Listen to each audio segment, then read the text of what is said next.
Bom, essa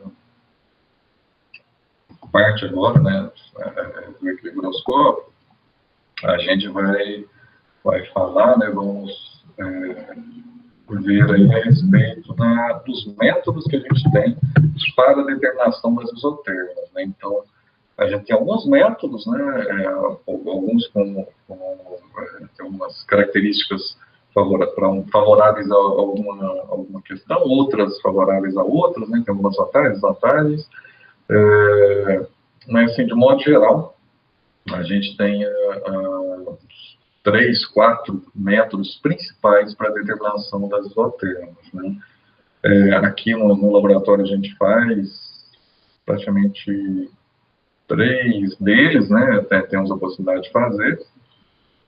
Às vezes tem determinados produtos determinadas espécies que se adaptam melhor a uma metodologia ou a outra, né? E às vezes a gente precisa fazer também alguns ajustes na determinação. Mas sempre lembrando disso, né? Que a determinação ela é necessária para se ter a variação, né? Ali principalmente de produtos, quando se tem variação de composição química, variação, né, de características físicas, né, daquele material, em função disso.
Bom, voltando, né?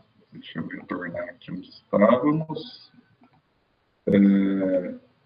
Bom, então, esses métodos principais que a gente tem, temos esse primeiro aqui que a gente vai ver chama método dinâmico, né? Então, método que a gente tem a movimentação do ar através do produto, e temos os métodos estáticos, que são aqueles que fazem o produto ficar parado e a gente tem, né, o produto entrando em equilíbrio com o ar estacionário, né, com o ar sem movimentação, né? Então, essa diferença que tem método dinâmico e método estático. Esse, então, primeiro, que é o método dinâmico, a amostra ela fica dentro de uma câmara, né, por exemplo, está aqui, colocada, e nesse caso a gente individualiza, né, as amostras, a gente coloca ela dentro de materiais, né, que não são higroscópicos, né, por exemplo, esse tecido aqui que a gente usa bastante, que é aquele tipo, tecido voal, que é parecido com aquele tecido de cortina, né, é um material bem fino, que ele consegue ali fechar o grão, né, deixar o grão ali, o material fechado, individualizado, e permite a passagem do ar através da amostra, né? E aí tem essa finalidade, o produto ele fica então dentro dessa câmara, a câmara é importante que ela tenha controle da temperatura e da umidade relativa, né? Então o produto tem que ficar ali, né, dentro da câmara, e a câmara com essas condições de controle. Então não é uma câmara comum, né? Não é uma câmara, uma BOD normal, comum que a gente usa, que a BOD normalmente ela controla só a temperatura. Essa câmara climática não, ela precisa controlar também a umidade relativa do ar e possibilitar que a gente tenha diferentes valores, né, uma faixa de umidade relativa, né, que a gente consiga trabalhar ali o máximo possível. E também de temperatura, né. E aí a gente coloca o produto que pode ser úmido ou seco, né? Se a gente colocar ele úmido, ele vai perder água, né? Ele vai diminuindo a sua massa, a gente vai pesando, então, frequentemente, né, essas amostras, e ele vai perdendo massa até ele chegar na estabilização, até ele ficar ali estável e não ter mais uma variação expressiva ali da sua massa. Então, esse é o ponto quando ele chega no equilíbrio higroscópico. E aí, dessa forma, a gente tem a desorção, né, a secagem. Ou se o produto estiver seco também, a gente vai absorvendo, né? Então, a gente pega uma amostra lá extremamente seca, teor de água lá, né, 8%, 7%, e aí ele vai equilibrar com 12, 13%. Então, ele vai ganhando água, aumentando a sua massa, até chegar, né, no equilíbrio por absorção, aumentando a sua massa. Isso, né, a gente faz pesando, então, essas trouxinhas que a gente chama, esses pacotinhos aqui que a gente tem numerados, né, e aí a gente vai pesando. Então, como é um processo que a gente tem dinâmico, né, o próprio método fala isso, método dinâmico com movimentação de ar, em condições controladas, então a gente tem esses ventiladores, né, circuladores de ar, que fazem ali a movimentação, a recirculação. Então, por isso que chama método dinâmico, que o ar vai passar através da amostra em condições controladas e vai trocando, né, a água, né, ou absorção ou desorção, até chegar naquele higroscópio. Normalmente, no início é mais rápido, então a perda, o ganho de água é mais rápido nos primeiros dias, e depois, à medida que vai chegando perto daquele higroscópio, vai demorando mais, né, vai ficando uma perda cada vez menor, né, de água, até, né, ficar lá na segunda casa decimal, em gramas, né, 0,01, não tem mais variação. Então, a gente pesa um dia, 2 dias, aí tem uma variação pequenininha lá na segunda, terceira casa, né, caindo, depois começa a oscilar, então começa a aumentar um pouquinho um dia, diminuir um pouquinho no outro dia, aumentar, diminuir, então esse é o sinal de que chegou no equilíbrio higroscópico.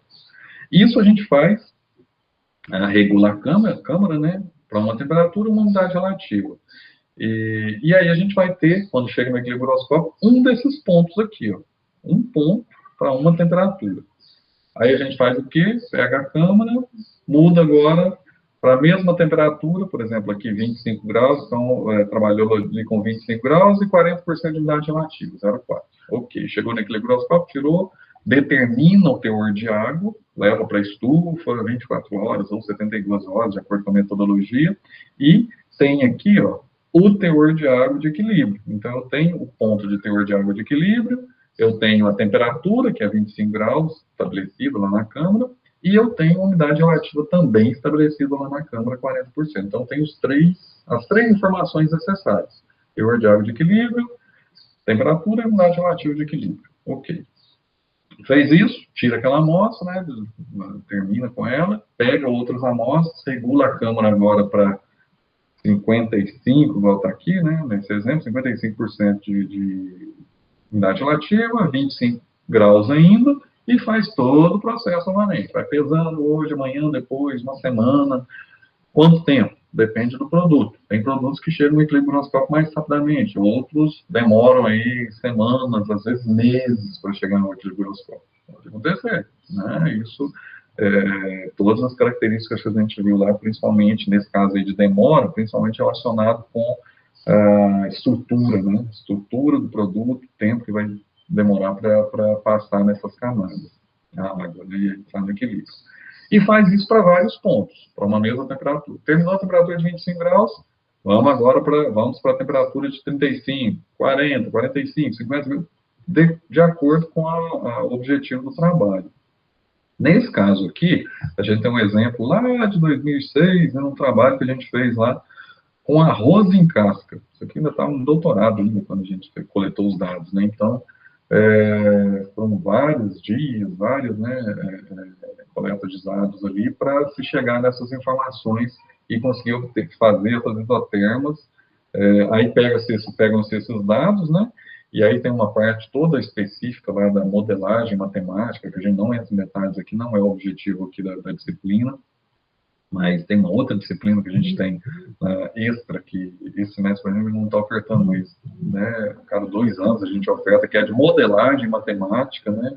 E aí nessa disciplina a gente explica como fazer esse tipo de ajuste aqui, usando os programas específicos, testando o ajuste daquelas equações lá, né? Aqui a melhor foi no Chang-Fust. Mas aí do Copast, Sigma Copast, Gabi, Henderson, né, para aquele monte de equações, a gente testa todas elas para ver qual que é melhor. E aí a gente usa para isso umas ferramentas estatísticas, né, critérios de ajustes das equações, para ver qual delas é a melhor. Ou seja, qual delas, quais das equações vão ser aquelas melhores, né? Então, aqui está a curva, essa curva aqui foi a de Chern-Fosse, essa foi a melhor, então ela teve aqui o melhor ajuste, foi a que passou mais próximo dos pontos experimentais, né? Então, ali, ó, 25 graus, é essa daqui, 25, 35, 45 e 55, nessa ordem, né? Menor temperatura, e as maiores aqui vão descendo, vão tendo valores menores. E aí, com essa equação, aqui está até faltando equação, pessoal, tem que isso aqui é de novo, 2006, né? Não é nem digital, esse arquivo é em revista ainda, mas eu vou achar a equação para colocá-la aqui também, para vocês verem lá os valores do A, B e C da equação de Chern-Fosse para o arroz em casa. Só serve para esse produto, né, que foi trabalhado. Ah, mas eu quero agora para o arroz beneficiado. Tem que fazer outra coleta de dados. Tem que fazer outra, né, mesmo procedimento, para ver, vai ser uma outra equação. Ah, agora eu quero para, né, milheto, né, para crame, qualquer, né, crame também nós fizemos há pouco tempo, né, um tempo já atrás, para pinhão manso, para castanha, cada produto precisa de um estudo semelhante a esse, da determinação das isotermas, para se ter essa informação. E aí, com essa informação, a gente sabe, ó, se o produto estiver lá armazenado a 70%, e tiver uma temperatura de 25 graus, qual vai ser o teor de ar de equilíbrio dele? Ó? Como o arroz é um amiláceo, vocês vão ver aqui, ó, 70, 0,7, 25 graus é essa de cima, se a gente trouxer para cá, ó, vai dar em torno ali dos 17, né, 17,5% teor de ar de equilíbrio por cento de base seca. Transformando para base úmida, vai lá em torno lá dos 14%, que é o recomendado para se armazenar o arroz. Né? Então, por quê? É um amiláceo, né? Quantidade de carboidratos e assim por diante. Então, está coerente. Né? À medida que você aumenta a temperatura, vamos armazenar, pode ser que dentro do sítio chegue a 35 graus. Qual vai ser o equilíbrio horoscópico se tiver a 35 graus e uma umidade relativa de 70%? Não variar a umidade relativa. Então, a gente vem aqui na isoterma de 35, né, na linha, não no experimental, mas na linha, e vai ver que vai reduzir para em torno de 15% base seca. Transformando, vai dar em torno lá nos 12,5%, né? Um pouco mais próximo a 13% base úmida. E assim por diante. Aí, tendo a equação, a gente faz toda essa análise, né, desses dados. Então, esse é um método dinâmico. Segundo método que a gente tem, método estático. Método estático, basicamente, é a mesma forma, né, de se trabalhar, pensando lá em pegar o material úmido, material seco, fazer por dissorção, a dissorção é o mesmo princípio, vai pesando também essas amostras, e a diferença é que aí a gente vai colocar num ambiente com temperatura e umidade relativa controladas também, porém estático, sem movimentação de ar, né? Então, essa é a grande diferença, o dinâmico com movimentação de ar, o ar forçado a circular, né, através da amostra, e aqui não, aqui a amostra fechada, parada, por exemplo, aqui num dessecador, essa câmara, né, de via que a gente usa aí para várias funções. Então, ali fechou, ali dentro vai ter um ambiente hermético, e aí, para controlar, como que eu faço para ter as diferentes umidades relativas aqui dentro? Né? Aqui embaixo, que a gente tem esse prato de porcelana, né, que a gente coloca as amostras em cima, ele é perfurado, e aqui embaixo a gente coloca, no caso da determinação de teor de água, é sílica, gel, né, que deixa lá extremamente seco, próximo a 0% de umidade relativa. Mas no caso, para a gente fazer o trabalho das isotermas, a gente precisa ter diferentes valores de umidades relativas ali dentro. Para isso, a gente usa essas soluções salinas saturadas. Então, são diferentes sais que a gente utiliza, adiciona água, né, por isso que vira uma solução salina, então adiciona-se uma certa quantidade de água nesse sal, e coloca ele lá embaixo, aqui, ó, embaixo no dessecador, aqui no fundo dele. E aí, de acordo com o tipo de sal, vai fornecer uma umidade relativa diferente ali dentro. Por exemplo, o lítio, cloreto de lítio, ele dá valores bem baixos de umidade relativa, próximos aí a 11, 12, 13% de umidade relativa. né? E isso, na hora que chegar no equilíbrio buroscópico, então vai ser automaticamente lá 0,11, 0,12, né, atividade de água, de acordo com a temperatura. E assim por diante, né, outros, né, aqui, ó, um exemplo aqui, ó, esse aqui todo mundo conhece, né, NaCl, né, o sal de cozinha. O NaCl, ele é bastante estável, então, ele não varia praticamente de acordo com a temperatura, então ele é em torno de 75, 76, 75, 76% de umidade nativa, 0,75, 0,76 de atividade de água. Pronto, né, nessa é um sal também que a gente usa para controlar e ter esse ponto de umidade relativa. E assim vai, vários outros aqui, né, que a gente tem vários tipos de sais que a gente utiliza. O importante é o quê? Ter uma faixa boa de variação de umidade relativa, igual lá na câmara. Quanto mais baixa a gente tiver a umidade relativa mais alta, né, uma faixa maior, melhor para a determinação. Vai ficar uma isoterma mais precisa, uma faixa de experimental maior. Aqui também, normalmente a gente usa o lítio, né, usa aí mais uns 2, 3 intermediários, usa um aqui que tem uma atividade, né, umidade relativa lá de 0,8, 0,85 de atividade de água, e o máximo possível. E aí a gente faz a mesma aí como que controla a temperatura? Aí é fácil, né?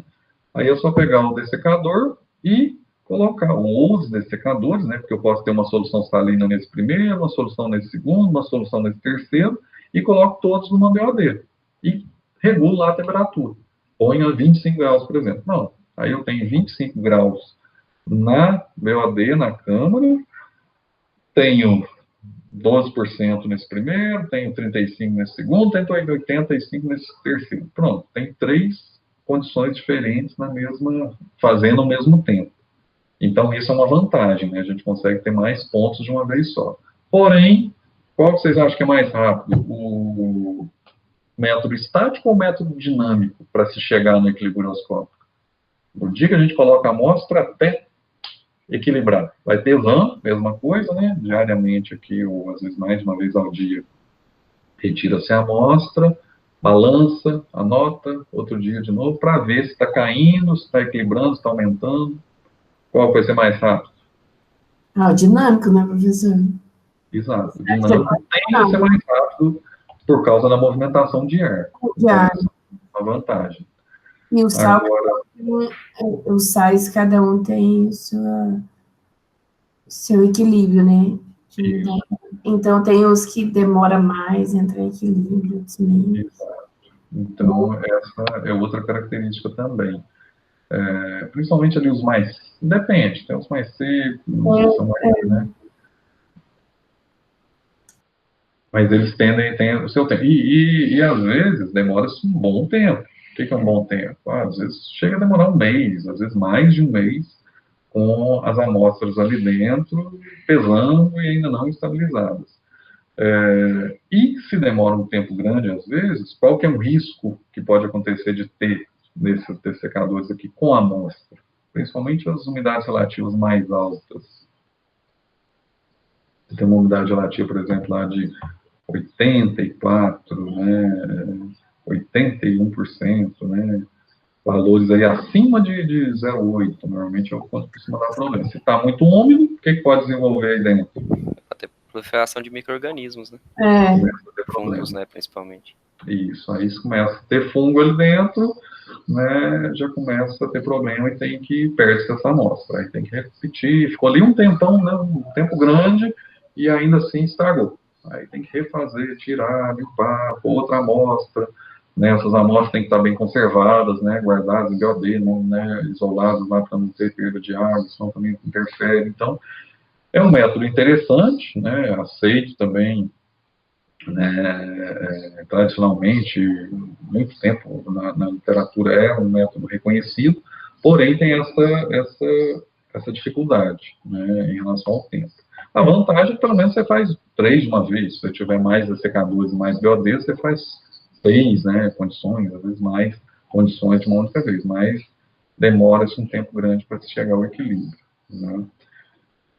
Método também, mesmo depois que chega no equilíbrio, é o mesmo procedimento anterior, né? Pega os dados experimentais, ajusta os modelos, testa, vê qual é o melhor, pior, né? Recomenda-se o melhor, faz todas as comparações, e aí chega-se ao melhor modelo. que é recomendado, aí estima os coeficientes, aí tem aquela recomendação para aquele modelo do mesmo jeito, mesma metodologia. Professor, o tempo entre cada pesagem varia do tipo de grão ou é sempre o mesmo intervalo de tempo? O intervalo aí, ele não é, às vezes assim, as pesagens, elas, tanto é que às vezes elas não precisam nem seguir um tempo né, muito preciso.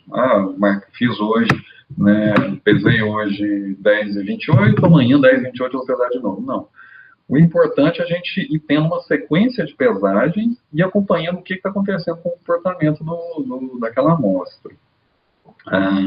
Tem produtos que são mais rápidos mesmo, né? A higroscopicidade deles são mais rápidas, principalmente aí os oleaginosos, né, que acabam perdendo água mais rapidamente, principalmente no início, né? Então, aí, no início, às vezes, as pesagens devem ser mais frequentes para se ter uma ideia de se está ganhando água, se está perdendo, né? Como é que está ali ocorrendo.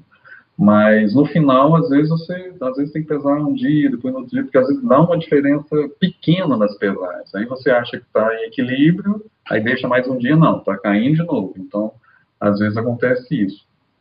Então, não tem assim uma sequência, um tempo estabelecido que deve ser. O importante é sempre ter a certeza, porque a gente não usa esses dados de tempo, né? A gente usa a informação final do teor de água. Então, assim, as pesagens são mais para ter certeza de que o produto entrou em equilíbrio higroscópico, né?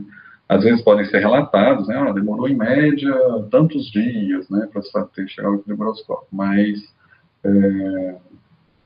não é assim o principal, né? O principal é a precisão do teor de água, né, que é o que vai definir lá esse ajuste, né? O ajuste ali mais preciso dos dados e ter uma informação correta. Que a partir desses dados experimentais é que a gente vai ter as equações estimadas, né? Ok.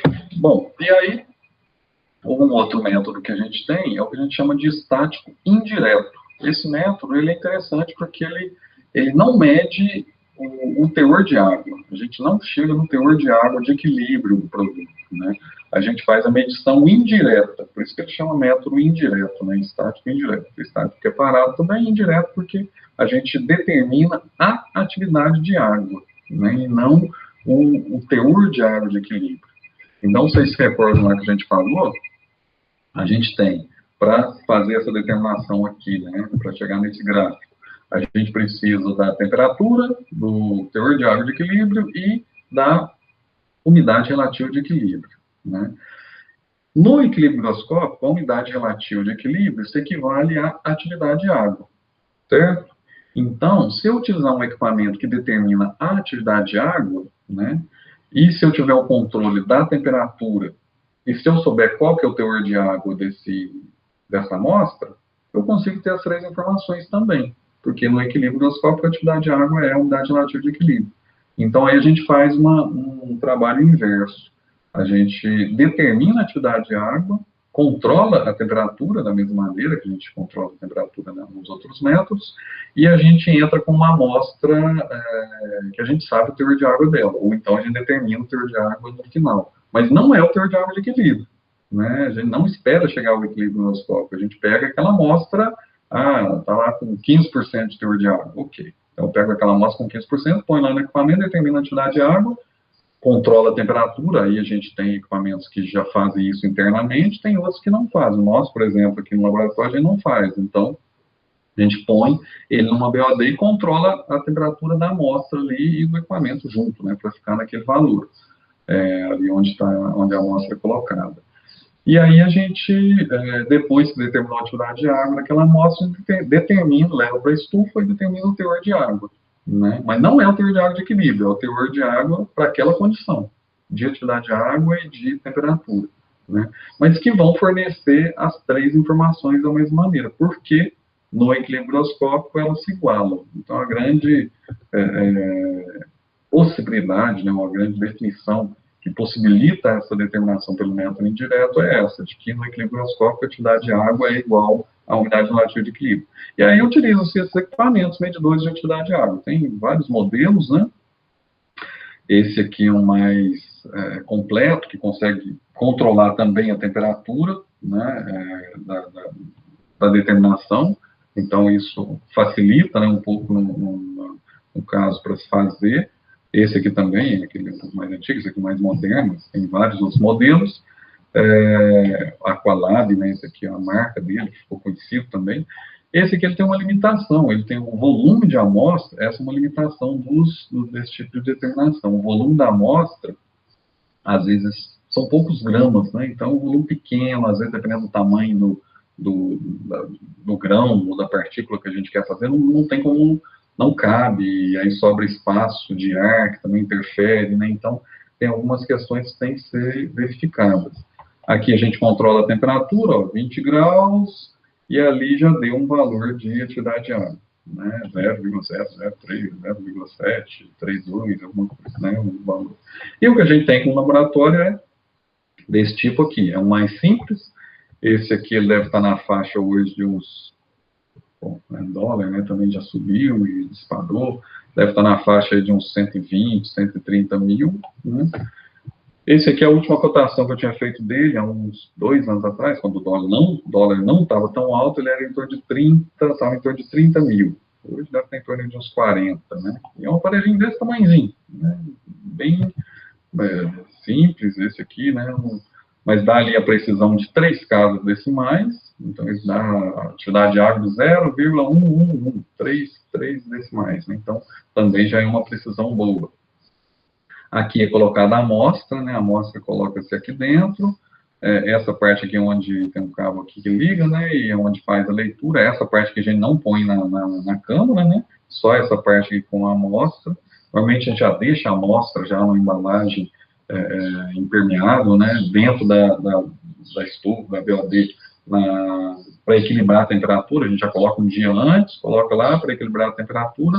No outro dia já tira a amostra, põe aqui no equipamento, põe esse equipamento com a amostra, essa parte aqui dentro da BOD, e espera estabilizar aqui a temperatura. Vai acompanhando. Na hora que dá ali a temperatura de 25 graus, ele mesmo já estabiliza, né? Ele dá a leitura de que pode acionar, e aperta e já está o valor ali da atividade de água. Aí eu tenho atividade de água, temperatura controlada, né? E aí eu pego essa amostra e determino o teor de água.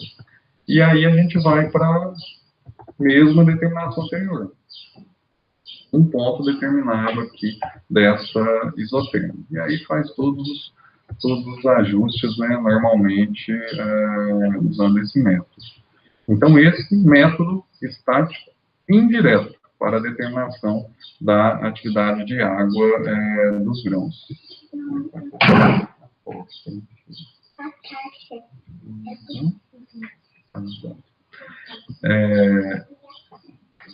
E aí nós temos ainda um quarto método, né, que é um gerador de isotermas, né. Então esse aqui é um equipamento, né, a última cotação dele que eu tinha era na faixa de, então era pouco mais de 200 e poucos mil dólares. Então está beirando aí 1 milhão, deve estar nessa faixa aí hoje.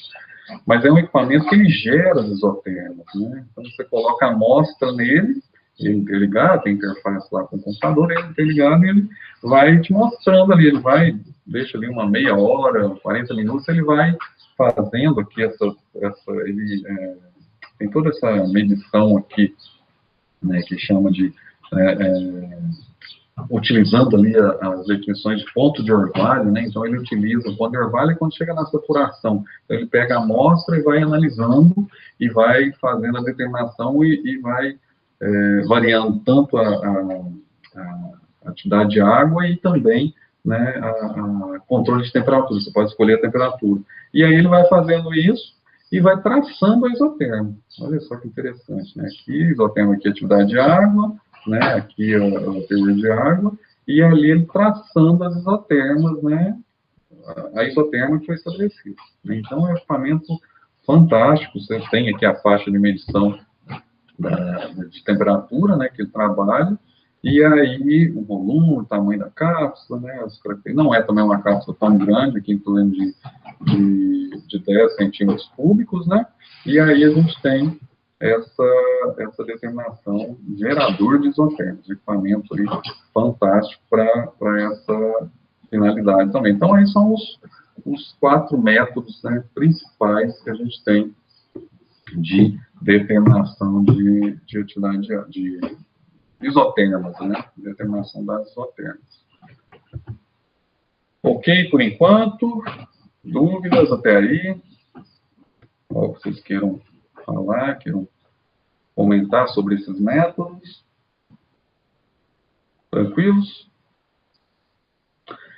Bom, e aí, a gente falou ali de determinação das isotermas por desorção, por adsorção, e aí a gente chega numa definição bem interessante, que é de esterese, né? Esterese é um método que a gente tem, né? Ou é uma definição que a gente tem de diferenças que existem, né, nesses valores aí obtidos, determinados aí para o equilíbrio groscópico, né, tanto na adsorção quanto na desorção. Então, aquele exemplo que a gente falou de pegar 2 amostras, uma amostra seca, pegar uma amostra úmida, né, e aí a gente colocar as duas numa mesma condição de temperatura e umidade relativa, tá?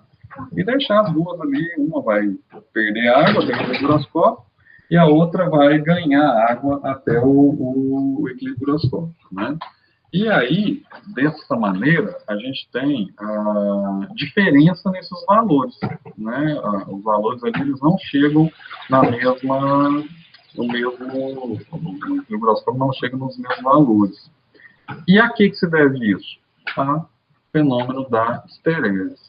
Então, esse fenômeno ele é comum, né, não só nesse estudo aqui de isotermos, mas em outras áreas, né, de conhecimento também, outros assuntos a gente costuma ter, né, a definição de esterese. Aqui a gente tem também essa definição, né, como que é trazida para a gente, né, que ocorre quando os valores, né, que a gente falou, obtidos durante a adsorção e a desorção para uma mesma unidade relativa do ar são diferentes. Então, isso é o fenômeno da esterese. E também quando os calores, né, tanto da desorção quanto da adsorção, tem essa diferença, né, o calor de desorção ele é maior do que o calor de adsorção. Isso é interessante, isso também ajuda, ou é explicado, né, lá na teoria de secagem, quando a gente tem a teoria capilar, né, do movimento capilar da água nos meios porosos, né. Os capilares, né, como se fosse um jarro, né, então você tem a parte central ali mais ampla, né, e as extremidades aqui menores.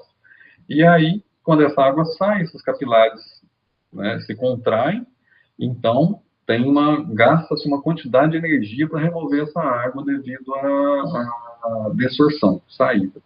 Para voltar, para ocorrer a adsorção, essa água tem que percorrer o caminho inverso.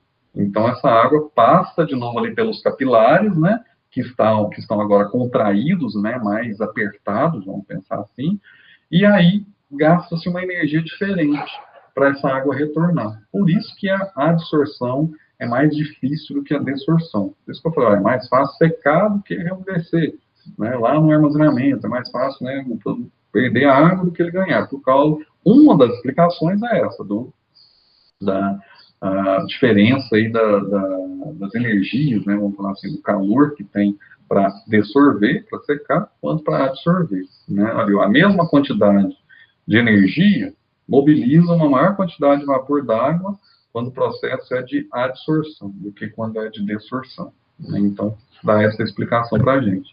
E aqui um exemplo, né, de isotermas de desorção e isoterma de adsorção no mesmo produto. E essa diferença que existe aqui, ó, essa área, né, isso aqui, se a gente for matematicamente, aqui dá para se estudar integral, dá para se fazer toda uma análise teórica aqui para se chegar nessa diferença real aí do valor da esterese, né? Mas se a gente, graficamente aqui, a gente colocar uma linha, né, uma mesma atividade de água, A esterese que a gente tem, né, ou melhor, a isoterma de adsorção, que é essa aqui de baixo, e a de desorção, que é de cima, né, então essa de baixo aqui, ó, sempre ela vai ter um valor de teor de água, de equilíbrio, sempre menor do que a de cima. A de cima sempre vai dar um valor maior, né, vai ter um delta ali de diferença, né, sendo maior para a desorção e menor para a adsorção, quando deu o valor do teor de água de equilíbrio. Que é justamente por isso, né, a quantidade de água que saiu na desorção, depois não consegue voltar a mesma quantidade de água. Fica esse delta e essa diferença, né? E aí, devido ao fenômeno da esterese. Aqui alguns exemplos. Esse aqui é o modelo de Halsey modificado. Olha a diferença, né? Modelo de Halsey modificado, né? Uma exponencial. Qual que é o produto que está aqui? Mamona, oleaginosa, né? Alto teor de lipídios. Então, foi um modelo aí de Halsey modificado, que ele é bem exponencial, né? Não é um sigmoidal que faz a curva lá no início, depois estica no final, não. Já vai... Aqui é um erro do modelo, né? Não sei se os autores ali, esse aqui é do Gonelli 2008. Não sei se eles explicaram, mas isso aqui é um erro, ó. 0% de teor de água está dando, ou melhor, 0% de atividade de água. Quanto que está dando o teor de água de equilíbrio? Está dando um valor ali, né? 4, 3, não sei qual que é o valor, mas impossível, né? Se a atividade de água é 0, o teor de água tem que ser 0. Então, essa curva ela tinha que partir aqui do 0, 0. Então, aqui foi um erro de estimativa do modelo, né? Não sei se... Isso aqui é explicado, né? Isso pode, na própria estimativa, pode ocorrer. Mas é um erro, né? Isso é impossível de acontecer, ter 0 atividade de água e ter lá 2, 3% de teor de água de equilíbrio, não pode. Aqui só mostrando as temperaturas, né? Aqui é 25 graus, tem essa aqui é de desorção contínua, a adsorção tracejada, mesma coisa. E aqui só mostrando que, ó, ali era 25, 35, 45, 55. 55 deu uma diferença menor, né? Se a gente comparar ali, ó, 55 graus aqui, a distância entre elas é menor do que 25, 35. Então, assim, tende a diminuir com o aumento da temperatura o efeito da esterese. Aqui também mostra, esse aqui é o calor isostérico de desorção e adsorção, né? Mas o que é esse calor isostérico, né? A própria unidade dele aqui está explicando para a gente, ó, quilojoule por quilo, né? Quilojoule é energia, né? Então, o quilo de matéria seca, normalmente, então, quilojoule é a quantidade de energia necessária para evaporar a água, né? Por quilo de matéria seca. Então, aqui a gente tem, ó, o calor de desorção, tá aqui, ó, quadradinho é esse aqui, valores, né? E aqui o calor de adsorção, sempre menor. O calor de adsorção, se a gente pegar aqui o mesmo teor de água, de 8%, aqui deu 2.600 e aqui deu 2.900, 800. Então, maior. Então, sempre o calor de desorção é maior do que o calor de adsorção. Então, explicando aí também o que a gente falou lá da teoria lá da esterese, né? Exemplificando aí para vocês. Bom, vamos finalizar o assunto. Acho que já temos mais uns minutinhos também para não parar aqui e começar outro assunto na semana que vem. A gente já está falando de atividade de água, lá das isotermas, já né, nesse assunto. Vamos falar, então, definir a atividade de água, né? O que é atividade de água? Então, a atividade de água a gente já falou que ela é igual à unidade relativa de equilíbrio, né, no equilíbrio groscópico, e ela mede justamente isso, né?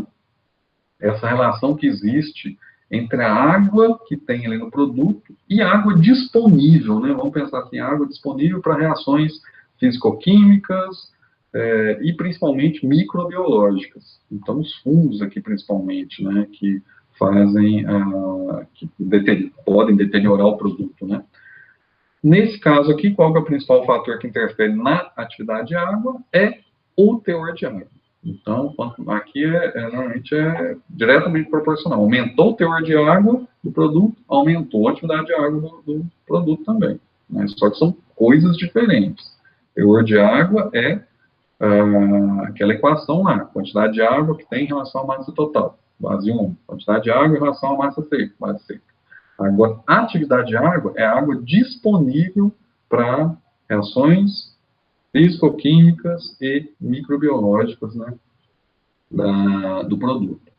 E aí está relacionado com essa água que tem absorvida, monocamada, múltiplas camadas, água absorvida e essa água total, né, representada aí pelo termo de água total.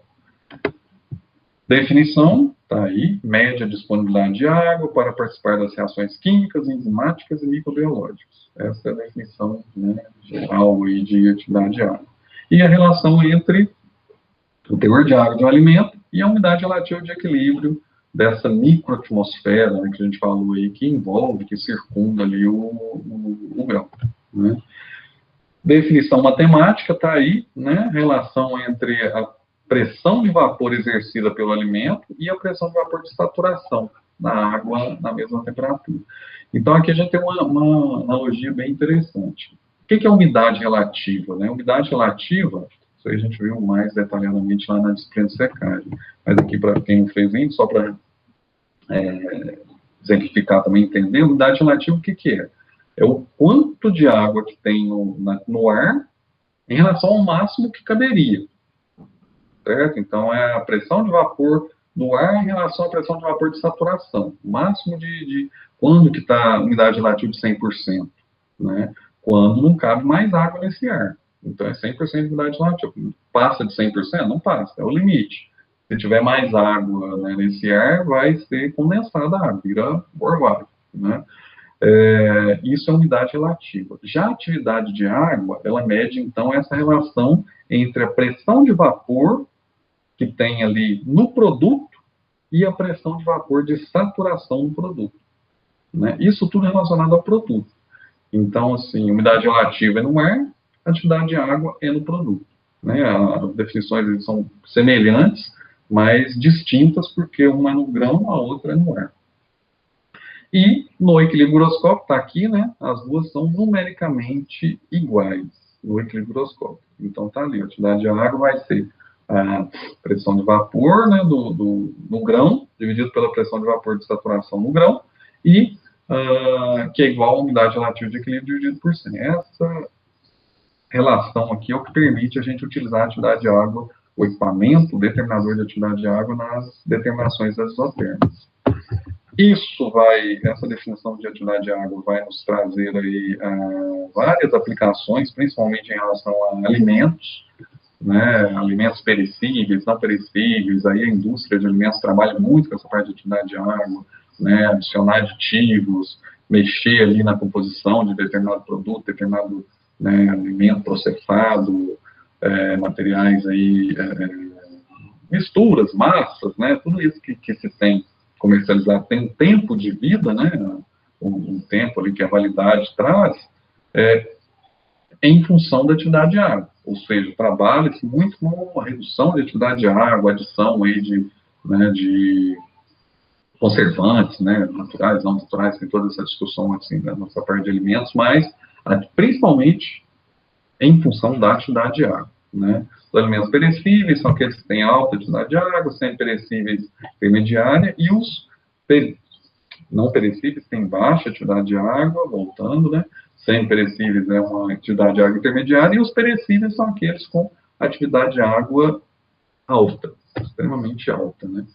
Aqui a gente tem um limite de atividade de água para fungos toxigênicos, né, os fungos que produzem micotoxinas, né. Observe que a atividade de água para desenvolvimento de fungos é normalmente acima aí de 0,7, 0,8, até próximo aqui a 0,9 de atividade de água, né?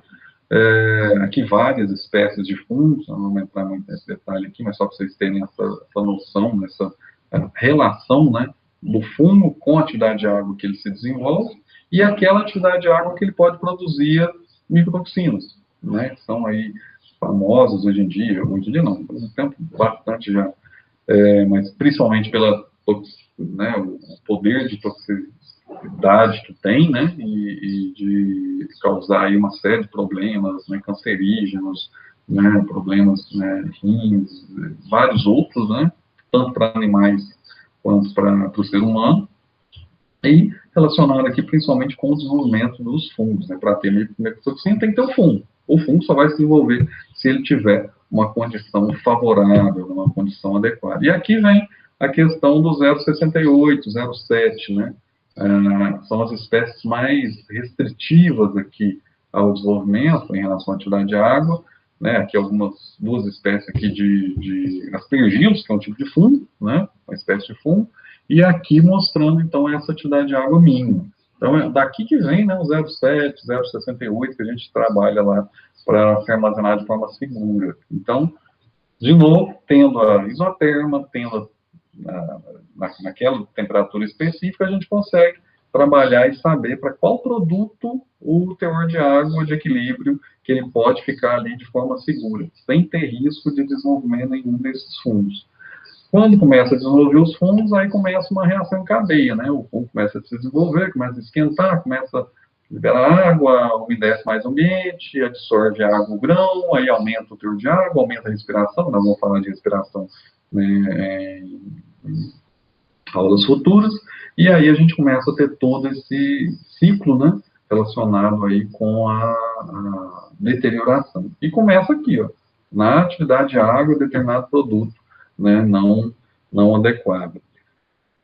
Aqui nós temos alguns exemplos de situações, né, de produto deteriorado já em situações extremas. Olha isso aqui, ó, temperatura, né, mais de 50 graus, né, isso aqui é lá do Zé Ronaldo também, Ivan, você vai reconhecer alguma foto aí que ele, né, passou um tempo atrás e a gente tem aqui exemplos, ó, mais de 50 graus, aquecimento, né, de massa de grãos, já toda deteriorada, né, o sistema, né, situação já de, nem é soja mais, né, todos já blocos, né, de elevada deterioração, né,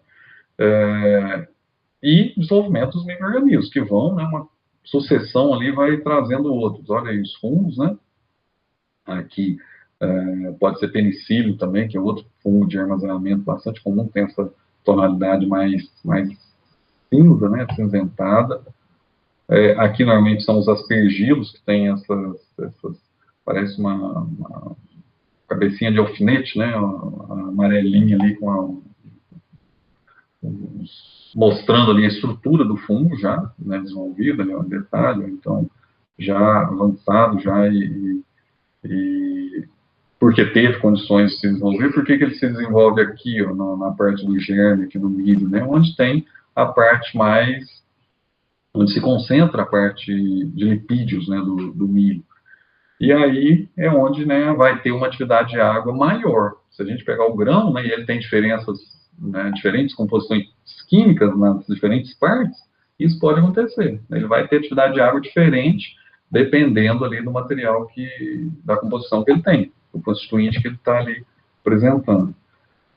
E aí, situações já extremas, já, né, de um produto todo deteriorado, né, situações extremas que acontecem de atividade de água elevada, né, aqui porque chegou aí a ter água disponível, pode ter sido, né, condensação de água, né, e aí nas paredes aqui da estrutura, do silo, e aí é onde vai deteriorar. Por quê? Porque criou uma condição de atividade de água ali muito maior do que aquele 0,7, e aí os fungos começam a se desenvolver e começa a acelerar aí todo esse processo, né? Então, consequências por causa da atividade de água elevada, né, em determinadas situações. Aqui só mostrando a atividade de água e reações metabólicas que ocorrem, né, nos alimentos, e essa velocidade relativa desse processo. Então, aqui é só para mostrar, não vamos entrar em detalhes em outras reações que ocorrem, né, oxidações, reações não enzimáticas, né, assim por diante, enzimáticas, mas não entrando tanto nessa parte, que também pode ser descrita pela atividade de água, mas aqui principalmente detalhando os micro-organismos, né, fungos, bactérias, leveduras, né, do intermediário aqui, as bactérias aqui, as mais à direita aqui, né, mais extremas, ou seja, para indicar que os fungos, normalmente, eles se desenvolvem primeiro em atividades de água um pouco menores, né, comparativamente aí com as leveduras e as bactérias, e depois eles vão criando condições para outras espécies de fungo desenvolverem, porque a atividade de água aumenta, né, ali naquele local onde ele está desenvolvendo, e também outros micro-organismos, como bactérias, leveduras, que vão tendo condições, né, adequadas para se desenvolver, principalmente relacionadas com a atividade de água, né? A bactéria, ela só se desenvolve se a atividade de água estiver acima de 90, 0,9. E aí, né, outros organismos criam condições para chegar, né, nesse valor, se a deterioração for, né, acontecendo assim bruscamente. Textura de alimentos, né, também está relacionada à isoterma, a curva aqui da isoterma, e a textura de alimentos relacionada com isso, né, como eu falei, uma aplicação muito grande, né, na área de alimentos, separando aí, então, os alimentos secos, né, o crocantes, né, nessa primeira região aqui, ó, até próximo ali o 0,3 de atividade de água, né, onde tem, então, né, biscoitos, materiais que você tem uma baixa atividade de água, né, então, se você pegar esses materiais, pegar um biscoito lá, né, esses bem secos, né, e vai dar lá atividade de água em torno disso, 0,2, 0,3, né. Tem outros materiais intermediários, os próprios grãos, eles se situam aqui, né, 0,7, em torno de 0,7 aqui de atividade de água, quase no limite aqui já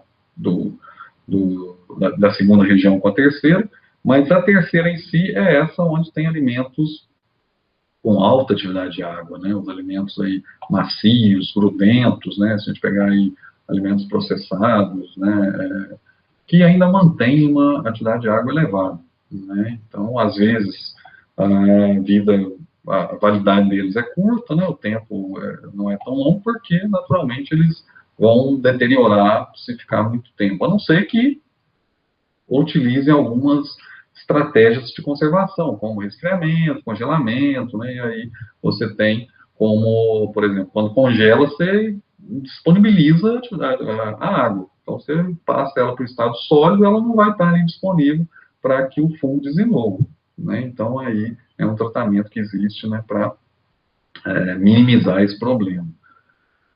Então, textura diretamente relacionada com a atividade de água também, né, textura dos alimentos.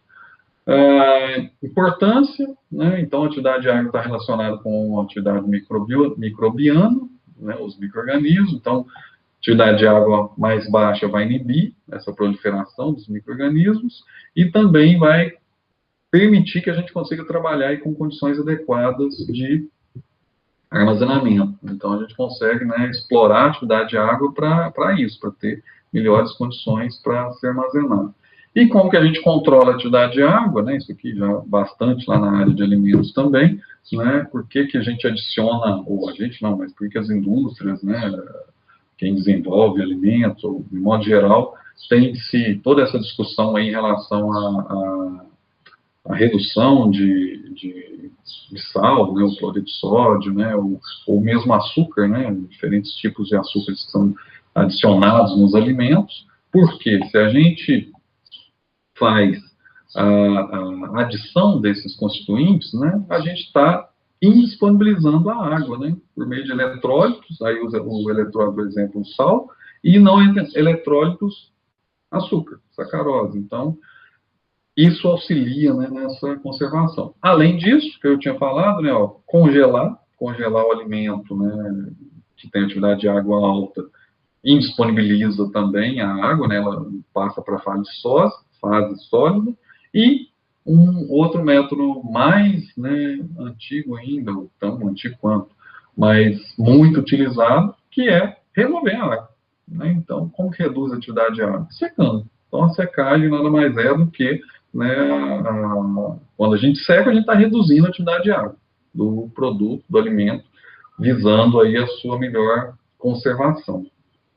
Então, a secagem está aqui destacada, né, o nosso objetivo principal é reduzir a atividade de água com a secagem, mantendo ali nas condições de armazenamento seguro, né, limite.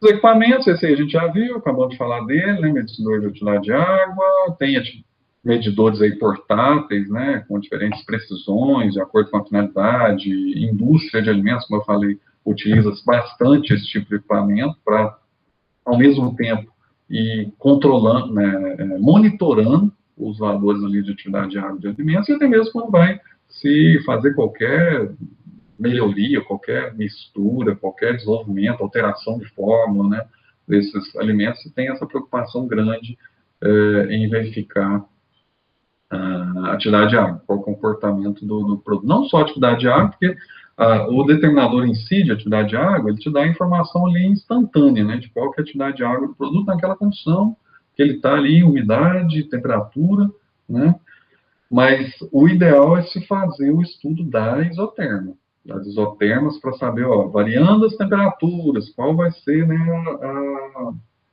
a variação de umidade, como que vai ser essa relação aí da água nas diferentes condições, nas diferentes temperaturas e demonstrado lá pela atividade de água, né, também ao longo do tempo. Perguntas sobre isotermas, atividade de água, tudo isso que a gente falou, né? Professor, então lá com relação à questão do equilíbrio higroscópico, né? Se uma empresa, então, ela tiver que, sei lá, chegou a certa temperatura lá, a massa de grãos lá no armazém, e aí ela tem que fazer a aeração dele, né, para reduzir essa temperatura, teoricamente, vamos dizer assim. Ela utiliza, então, essa questão do equilíbrio higroscópico para ver se o ar que ela vai colocar ali dentro para reduzir essa temperatura não possa alterar, tá alterando para mais ou para menos essa umidade do grão, algo do tipo assim? Sim. A intenção do manejo da aeração é essa. O manejo adequado, ele tem que visar isso. Então, por exemplo, se a umidade relativa estiver muito baixa, por exemplo, não é adequado fazer aeração, mesmo se a temperatura estiver boa. Né? Porque a gente leva em consideração a análise da temperatura, né, a temperatura e umidade relativa do ar externo e principalmente a temperatura lá dentro da massa de grãos. Então, você só vai fazer aeração se tiver, de fora estiver mais frio, obviamente, né, que você quer esfriar. Tem que considerar ali o aquecimento que tem no ventilador, em torno de 2 graus, 1,5 graus, dependendo do ventilador. Então, você considera isso. Então, se tiver muito seco, você vai secar, né? Se tiver muito úmido também, pode acontecer de reumedecer, apesar de ser mais difícil, né? A distorção é um pouco mais complicada. Então, às vezes, a aeração, quando está mais úmida, é até menos difícil, né? Vamos pensar assim, da gente fazer, pode fazer com mais frequência do que se estiver muito seco e tiver com receio de secar mais. Agora, isso tudo também depende de qual que é a condição do produto que está. Se o produto já está mais seco, você fazer uma aeração mais úmida um pouco, não vai ter problema. Pelo contrário, vai, às vezes, né, até com o tempo, se fizer mais tempo de aeração, vai até absorver, né, pode absorver, sim. Agora, tem que estar dentro de uma faixa, então, de umidade relativa também. Não pode ser. Normalmente se utiliza ali em torno, né, 50, 45, 50% de umidade relativa, até lá uns 90, 85, né, às vezes quando está chovendo muito, aí também é complicado, não dá para fazer aeração, né, sempre, mas tem que ter uma faixa, né. Por quê? Pensando em conservação, qual que é o ideal? É que o produto esteja ali com a sua umidade de equilíbrio em torno dos 70% de umidade relativa, né. Então, assim, você tem que trabalhar pensando nisso. Às vezes não, a maioria do tempo você não vai conseguir, mas pode ir trabalhando, faz um pouco mais alto, um pouco mais baixo, né? Pensando em manter o equilíbrio higroscópico lá dentro numa condição segura. Né? Agora, então, assim, a aeração é todo o processo, né? A gente está falando aqui da teoria, agora tem questão de, né, tem que ser uma aeração adequada, quantidade de ar suficiente, o ar tem que passar em toda a massa de grãos de forma homogênea. Às vezes você está fazendo uma aeração perfeita, mas se tiver, por exemplo, impureza lá concentrada no local, não vai passar lá, não vai resolver de jeito nenhum. Então, aí já é outros problemas que podem interferir, né? Mas a ideia do equilíbrio higroscópico é essa. Né? E o conhecimento, toda a formação é nesse sentido. Não, tá certo. Ok. Mais perguntas?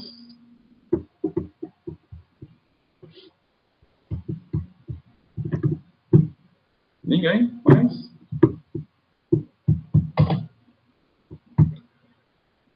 Bom, a parte, então, derivando, quer falar? Professor, só dar mais uma explicadinha sobre bem, resumido mesmo, a questão do teor de água e a atividade de água.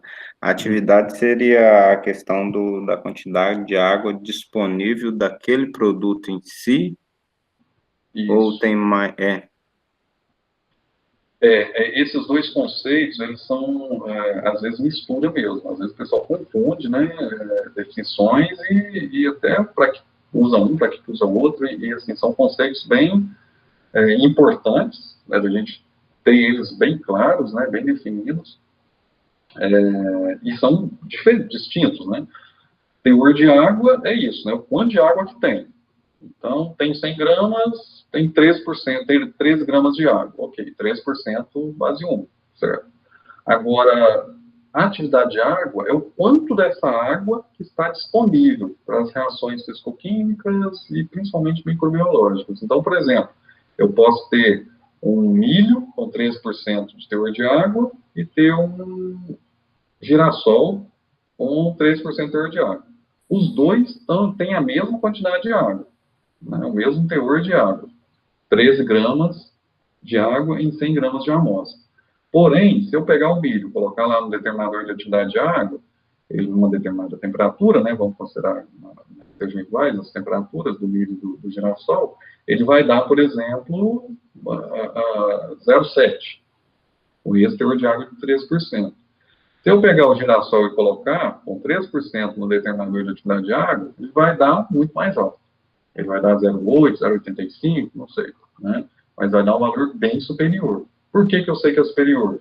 Por causa da composição química. E por causa do equilíbrio higroscópico, que eu sei que do girassol é lá em torno de 8,5%, 9% de água, para ele ficar em torno do 0,7 de atividade de água. Considerando nossa temperatura ambiente aqui, tropical, alta, né? Nossa temperatura média de 25, 26 graus, né? Então, ele vai ter mais água disponível para as reações, né? Principalmente fungos. Né? Certo. Muito bom. Obrigado. Estou esquecendo aqui, estamos gravando aqui, senão vai encher o nosso arquivo lá, ficar enorme.